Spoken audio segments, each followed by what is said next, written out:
ஊட்டி மலை ஏறினாவே நமக்கு வந்து காட்டெருமையோட தரிசனம் கிடைச்சிடும். ரீசெண்டா கொடநாடுக்கு கீழே இருக்க கலைஞர் கோட்டைக்கு பக்கத்துல போய் தங்கியிருந்தோம். நாங்க தங்கியிருந்த இடத்துல இருந்து பார்த்தா கலைஞர் கோட்டை தெரியும். கலைஞர் இங்க வந்துதான் படத்துக்கு கதை வசனம்லாம் எழுதிட்டு போவாராம்.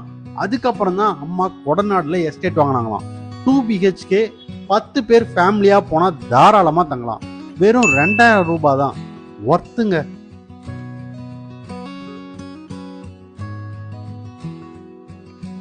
பாத்ரூம் வந்து நல்லா பெருசா, டாய்லெட் நீட்டா இருந்துச்சு.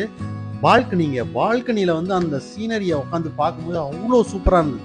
நாங்க தங்கியிருந்ததுக்கு மேல இன்னொரு ஃப்ளோர் இருக்கு. அங்க ரிசப்ஷன், அதுக்கும் மேல பார்க்கிங். நாம இங்கேயே சமைக்கிறதுக்கும் அரேஞ்ச்மெண்ட்ஸ்லாம் இருக்கு. அதுக்கு எக்ஸ்ட்ரா பே பண்ணணும்.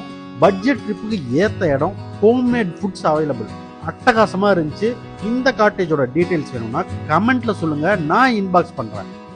கோத்தகிரி ரூட்ல இருக்க அரவேணுல தாங்க நாங்க தங்கி நல்லா என்ஜாய் பண்ணோம். அப்படியே சுத்தி முடிச்சுட்டு கடைசியா இந்த பாய் கடையில 50 ரூபாய் மசாலா டீ ஒன்று போட்டு இறங்கினா ட்ரிப் சூப்பரா முடிச்சிடும்.